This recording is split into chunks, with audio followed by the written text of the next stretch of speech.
जय सियापति रामचंद्र भगवान की जय। षटीतमः सर्गः। चित्रकूट के लिए प्रस्थान। ततस्तान रजनी व्ययुष्य भरतः सपरिच्छिदः कृतातिथ्यो भारद्वाजम कमाद भिजगामः ह। अपने परिवार और साथियों सहित भारद्वाज के आतिथ्य में वह रात्रि बिता प्रातः होते ही भरत राम दर्शन की कामना से भारद्वाज के पास विदा मांगने गए। तमृषः पुरुष व्याघ्रम प्राज्जलिन प्रेक्ष चागतम हुताग्निहोत्रो भरतम भारद्वाजो अभ्यभाषत। पुरुष सिंह भरत को हाथ जोड़े हुए अपने सामने खड़ा देख यज्ञ समाप्त करने के पश्चात मुनि भारद्वाज उनसे बोले, कच्चितत्र सुखा रात्रिस्त्व वास्म द्वेष्य गतः समग्रस्ते जनः कच्चिदातिथ्ये शंस मेनध्य।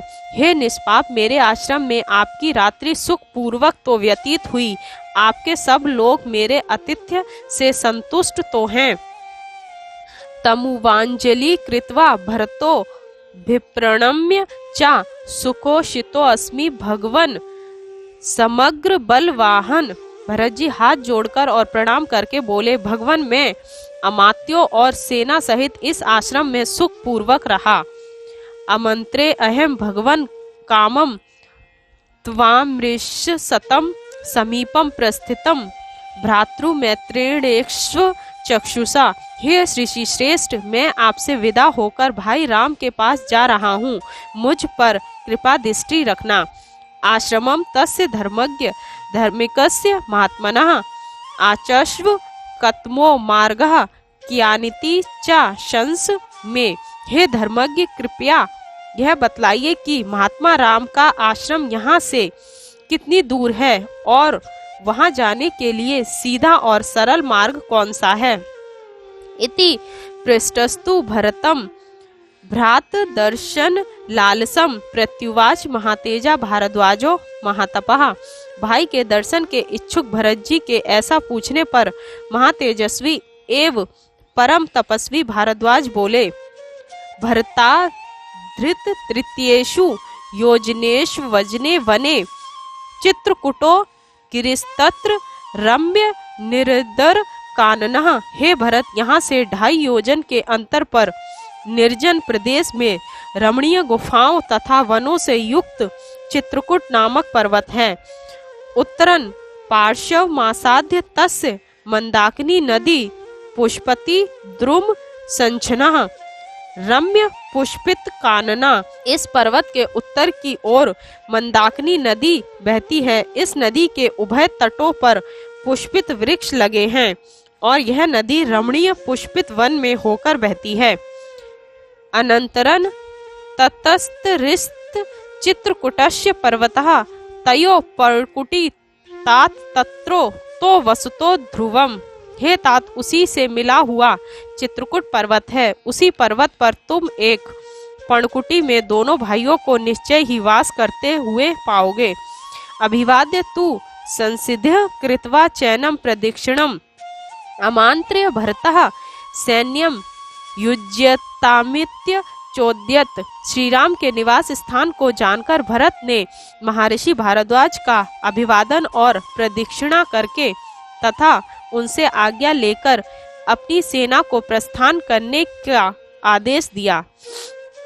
ततो वजीरथान्युक्त्वा दिव्या नेह में परिष्कृतान अध्यारोहत प्राण्यार्थी बहुन बहुविधो जनः। भरत जी की आज्ञा पा प्रस्थान करने वाले बहुविधि लोग स्वर्ण से अलंकृत दिव्यों रथों में घोड़ों को जोड़कर उन पर आरूढ़ हो गए।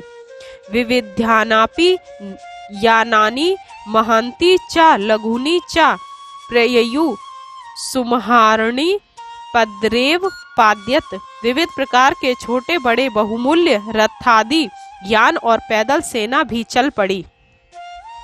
तया महात्या यायिन्या ध्वजिन्या वनवासिनः आदिर्ता यूथपा मतः सयूथा संप्रद्रुवुः।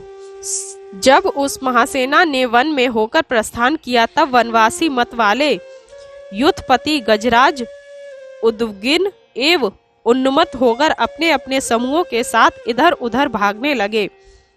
सागरो घनिभा सेना भरतस्य महात्मनः मही सच्छद्य मास प्रावृषि धमामी वा बुधः।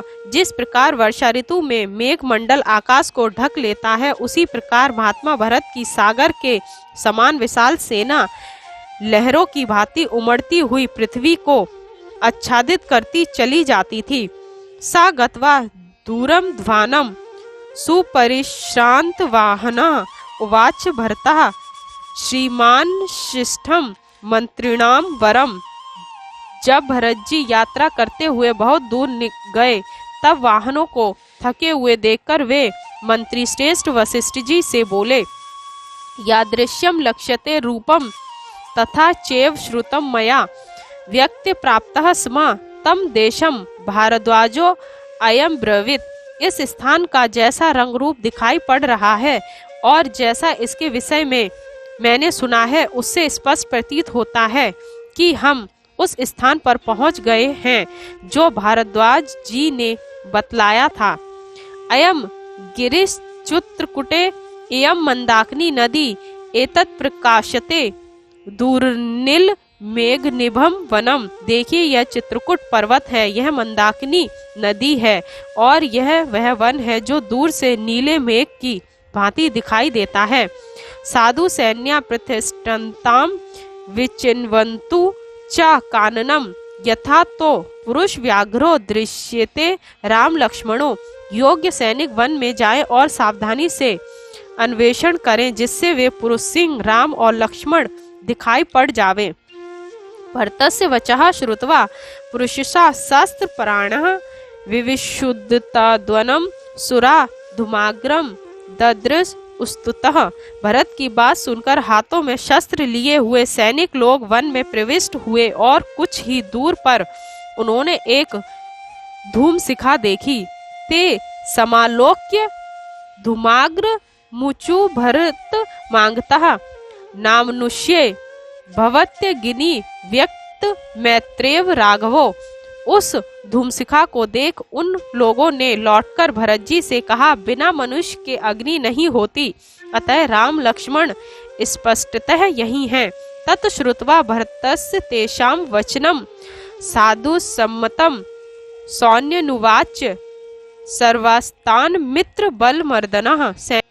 सैनिकों का यह शिष्ट सम्मत वचन सुनकर शत्रुओं का मान मर्दन करने वाले भरत जी ने उनसे कहा, यथा भविन्तस्थन्तु नेतो गंतव्यमग्रतः अहमेव गमिष्यामि सुमित्रो गुरुरेव च। अच्छा, आप लोग शांति पूर्वक यहीं ठहरे रहें, यहाँ से आगे ना जाएं। सुमंत्र और गुरु वशिष्ठ जी को साथ ले मैं ही आगे जाऊंगा। व्यवस्थिता या भरतेन सा चमुः निरीक्षमाणेपि च धूममग्रतः बभूव हष्टः न चिरणे जानति प्रियस्य रामस्य समागमम। तदा भरत के द्वारा नियंत्रित वह सेना सामने उठते हुए धुएं को देखकर यह जान गई कि अब प्रिय राम के साथ समागम होने में बहुत विलंब नहीं है।